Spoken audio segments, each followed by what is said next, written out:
includes Kaleidoscope. I'm Dustin Dumas, and I am here today with Susan Haig and some members of the South Orange Symphony Orchestra. Thank you so much, all of you, for being here today. You're welcome. So I know we're going to get started immediately with playing, so I'll turn it over to you, Susan. And Susan is the conductor. I should mention that as well. And we'll talk a little bit more in the second segment, but let's just get started playing. We're going to hear two voices out of a Bach chorale, and this occurs in the piece that we're playing on the 15th. And just to contrast the high flute and the low cello and hear how the voices work together. They don't really need a conductor, but I'll conduct them just for the sake of demonstration. Okay.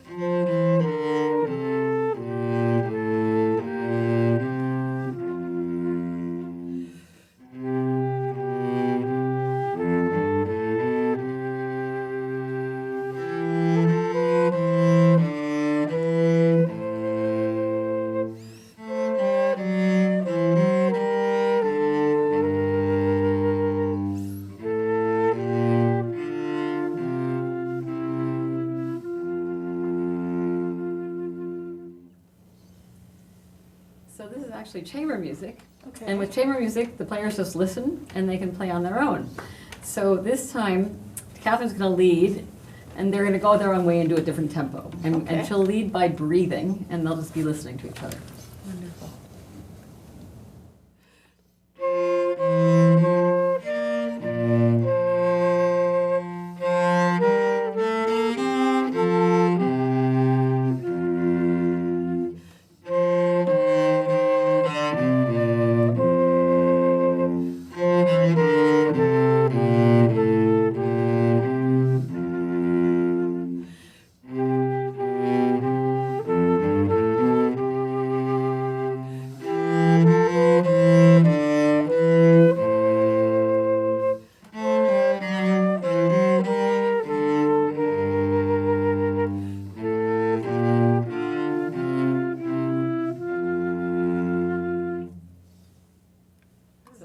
Capable. That was great.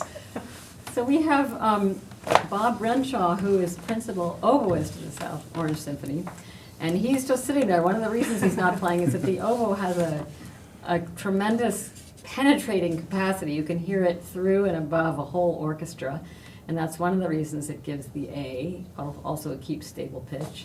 But Bob, you can tell us why you decided to play the oboe? Well, it's actually kind of a funny story. When I was in high school, I had been playing the saxophone since the 5th grade. And in 10th grade, I went to my band director and I said, I'd really like to try playing the bassoon. And he said, well, the school doesn't own a bassoon, but we own an oboe. And so I have an oboe. And that's how I got the instrument. Which school was that? Pine Plains Central School, Stissing Mountain Junior Senior High School in Pine Plains, New York. Wow, great. So we sometimes call the oboe the snake charming instrument because it has a really exotic sound. And also, as opposed to the flute where the air just goes through and then the flute has to take a breath, with the oboe there's kind of a backlog of air because there's so much pressure. Can you just explain what's going on? Yeah, well, what it is the bore, and particularly the reed, is so small that it doesn't move a lot of air through the instrument. So when we're playing, we actually have to get rid of air because the air in our lungs becomes stale. Our body uses all the oxygen, and we have stale air in our lungs, and we have to exhale that air and take new air in so we don't die. And it is a different challenge. For example, when I try to play the flute, I get very dizzy because the flute takes so much air. Oh, okay. It's very, very different, and we often have to mark our music not only for where to breathe in, but also where to breathe out. Oh, that's interesting. Okay. I know that. Should we hear something? I would love to hear something. I'd love to too. And Susan mentioned that, kind of the snake charmer instrument, we often get to imitate animals. Tchaikovsky used us to be a cat in Sleeping Beauty. Grofet used us to be donkeys in the Grand Canyon Suite. And probably most famously, Prokofiev uses us to be the duck in Peter and the Wolf. Yes. So we get to imitate animals quite frequently. But I'm not going to imitate an animal now. I am You going are. to play a small, This one. excerpt Oh, that's here right. from the Mendelssohn Lobgesang that the orchestra will be playing on Sunday, November 15th. This is one of the middle movements of the orchestral section. It's a lovely duet that I have with the first bassoon, and he and I are having a great time doing this. So.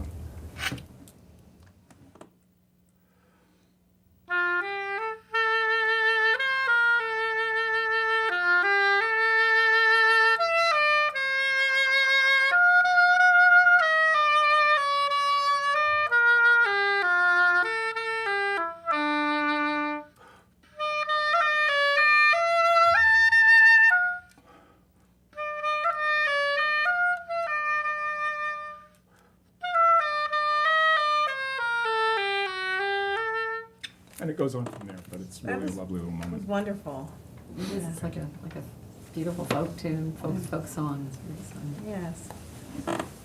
And so we're going to hear the other two instruments as well individually. So I would, and can you introduce yourselves too before you play, because I didn't get your names at the beginning.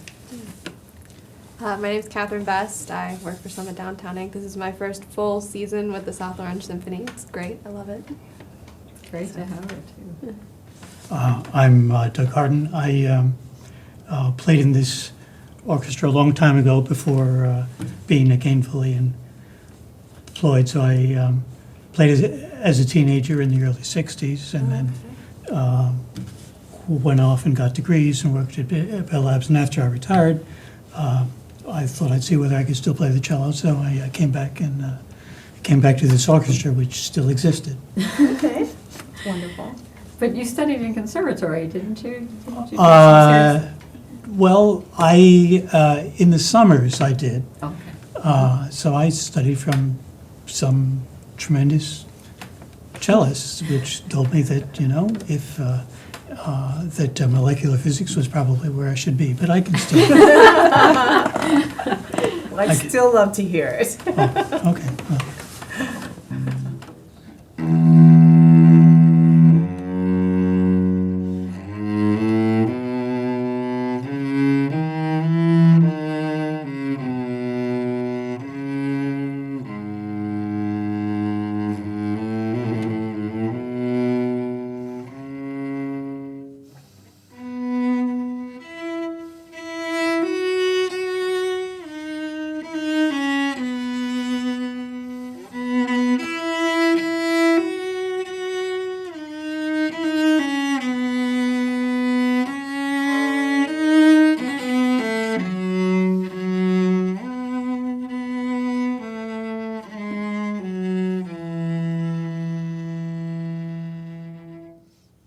That was wonderful. Such a beautiful instrument. So rich. I love it. They always say it's the closest to the human voice. It really is. And then flutists get the option of being asked to play way up high with an instrument that's twice as high and more, the piccolo, which is so amazing to look at close up because you wonder how we can get so many notes out of it. And there's a great piccolo part in the Janet Albright piece that we're playing on in November, and it's a march, and so piccolos can lead the march at whatever tempo they feel like. Oh, okay.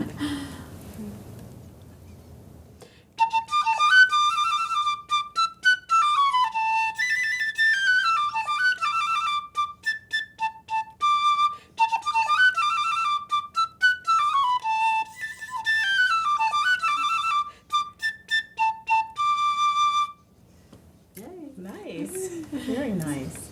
And there's a lot of course, snare drum and flute that goes with that. Oh, it goes with it Fun. as well. Yeah. Okay. I guess Fife the and full drum. orchestra. Oh, Yes. yeah. Mhm. Good. So I know we have about 3.5 minutes left. So I know that you wanted to have everyone play again, like more Well, we did a Bach chorale that actually has 4 parts in it. Okay. So I can mumble along on the tenor line, and Bob will play up an octave, and we'll hear it in all different ranges, but we'll just kind of make a lot of noise and let this. So This is a shy. famous tune that a lot of people know because it's Now Thank We All Our God. So it's okay. for Thanksgiving season. Appropriate. Again, they could do this on their own. Oh no, Bob's gonna lead us, so I get to Ah. sing. So no conductor, okay. he's just gonna give us the tempo.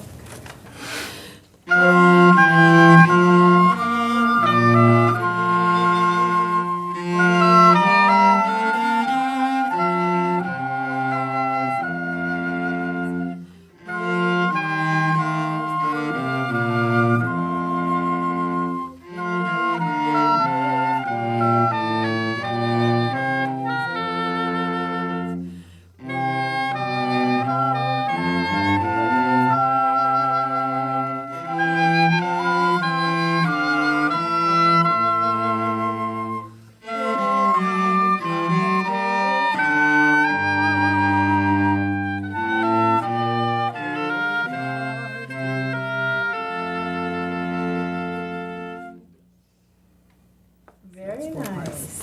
Very, very nice.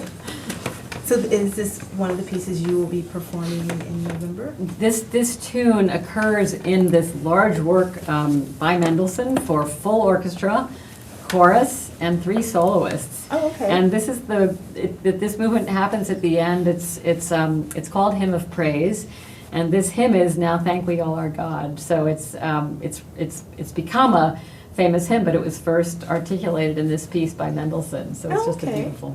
This is wonderful. We have just a couple of minutes left in this segment, and I know that we've already talked about your instrument. How you said you started a while ago with the orchestra, About 13 years. and I don't think you said when you. Oh no, this is my first full season. Oh, I your started first in the year, middle okay. of the last season. Okay, Yeah. and you started in the '60s, went away, and then now you're back. Correct. Okay. How long have you been, like each of you, been playing your instruments? Again, I took up the oboe in the 10th grade. And Oh, okay. then majored in it in college and have been playing it. Oh, you've been playing it ever since. Okay. And Catherine, for you? I think this is 13 years. Wow. Yeah, I played violin for 2 years, and when we moved to Michigan, they didn't have a string program, so I decided to play flute, which was Ah. fortuitous because I love flute. Oh, So, wonderful. Yes. Great. You've been playing the cello for how long? Well, I started at age 8. And after college, I kind of transitioned to early music. So played a cousin of this instrument called the viola da gamba, which I still play, but I'm better at this. However, I like the early. And like one, that. oh, I'm sorry, go ahead. No, So one thing I wanted to make sure I understand, the symphony players are, this is not what they do full-time, they do this, they'll do other things as well. Like, This is a volunteer orchestra, Yeah. and it rehearses once a week, every week on Tuesday nights from Okay. 7:30 to 9:30. And so they do all have other careers, which is pretty amazing that they're able to play big, difficult repertoire, really virtuosic repertoire, and having while they're pursuing other careers. So it's That's really wonderful. really Yeah. fascinating to have that. Sounds like we all combination. studied in college, though. I was a music major. You I was, were a yeah. music major. You went to Okay. conservatory. So. Well, I really appreciate you all taking the time to come and give us a little very individual flavor for what you do. And we'll come back after after this, and we will talk to you. So this is Dustin's Kaleidoscope. I'm Dustin. I'm here with members of the South Orange Symphony Orchestra, as well as the conductor, Susan Haig, and we'll be right back in a second. Local government, local educational institutions, and local community members all use cable access TV to communicate their message. They depend upon it as an affordable means of outreach. Public educational and government access television empowers local government agencies, individuals, and groups to use the media to speak directly to their constituents in a more direct and cost-effective way. Make sure everyone has a voice. Support your local PEG channels.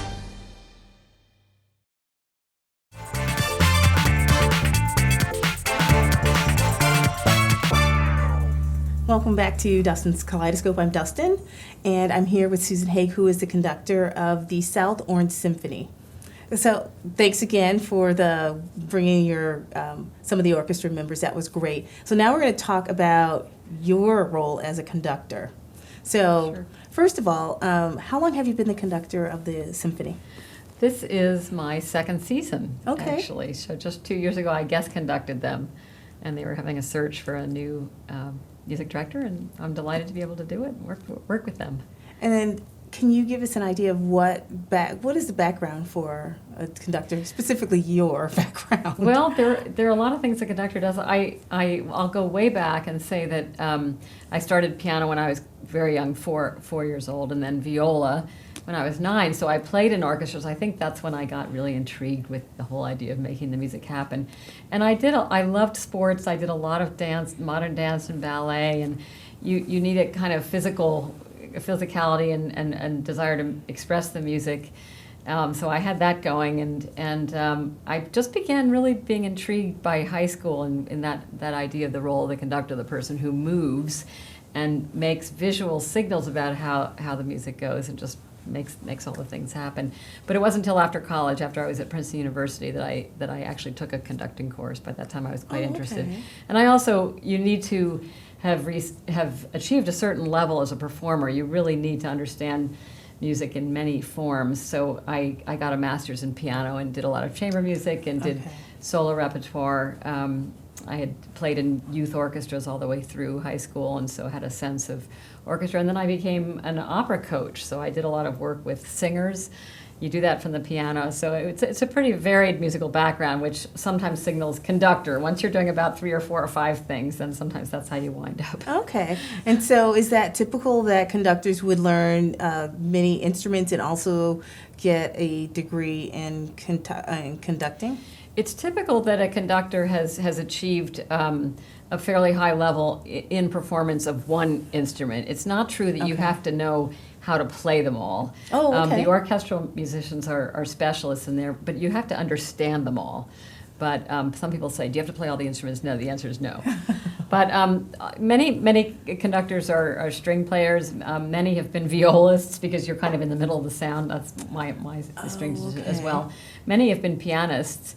The conductor of the Philadelphia Orchestra was a percussionist. So I mean, it works all around. Okay. So you know what we're going to do at this during this segment right now, Susan, is that we're going to break away for a second, and we're going to actually look at you conducting a rehearsal for the South Orange Symphony Orchestra, and then we're going to come right back. So we're going to come right back right after this clip.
Lovely. Good. Okay. And then we go into long. We're back, and that I like that clip because it actually showed, like the first segment that we did, you were telling us that for three instruments you don't really need to conduct, but we got a very clear understanding from looking at the clip how you are looking at the violins, the violas, the wind instruments, and you're actually conducting them.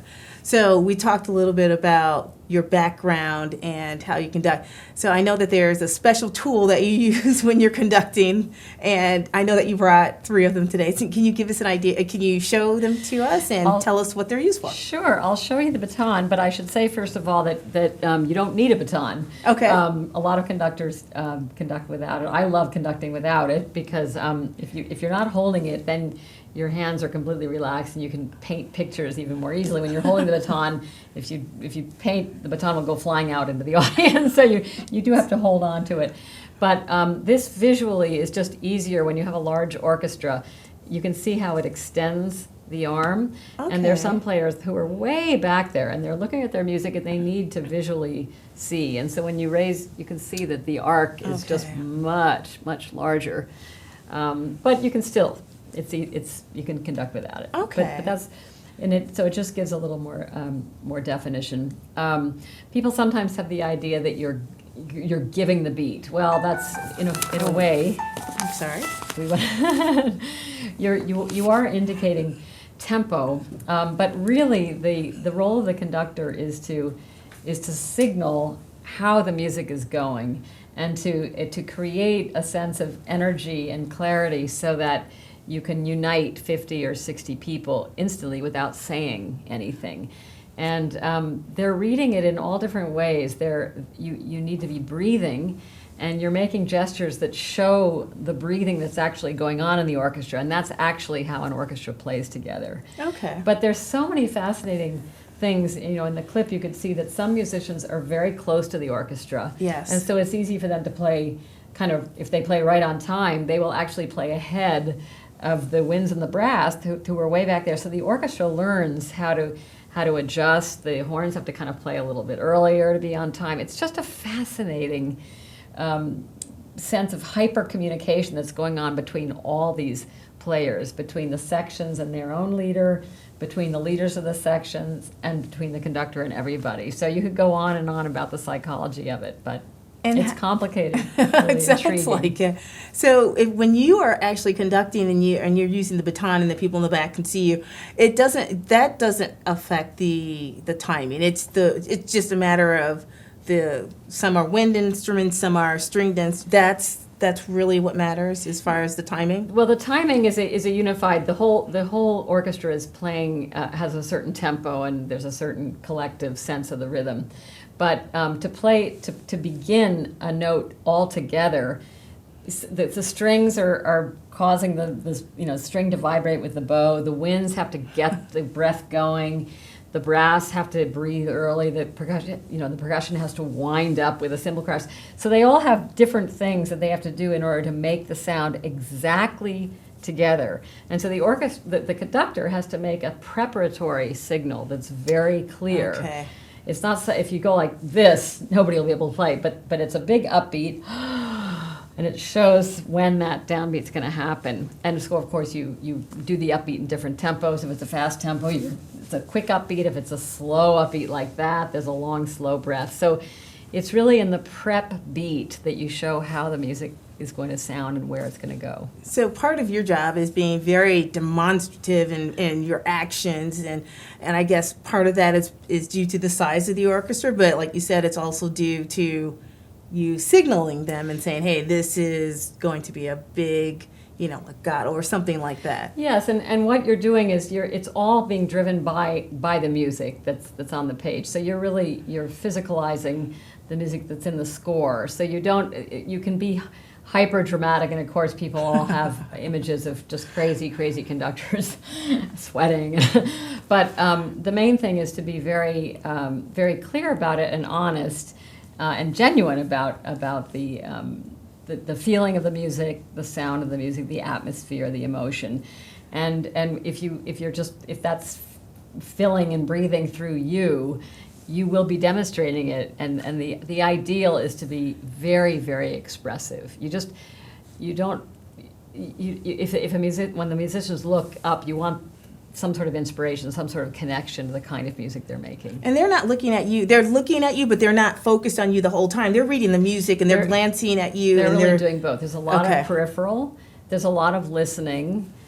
They can see. Sometimes they look up. Sometimes if they look up, where are they going to be on the page? So there's people are saying, why aren't they looking right at you? So you rarely would see players looking right up at the conductor, but there's just a lot of sensitivity and they're very tuned in. Okay, and a large part of that is actually knowing the music as well. It So they is. can see, they obviously, unless it's the very first time going through the music, if you're conducting them for any length of time, they're going to understand how you conduct. They're going to understand the Yeah. music and how you actually conduct, different types of music. Is that correct? Yes, and of course they have instructions. The composer has given instructions on the page that they're reading from how the music goes. So it's all that interpretation quickly making it coalesce. So all those they're looking at their music, they're listening to what's going on around them, they're seeing what the conductor's doing, and hopefully all that is bringing things together. And Susan, I know you have some concerts coming up over a series of months. Where can people find out more about the concerts? Well, they can go on the website of the South Orange Symphony Orchestra. It's also on Facebook.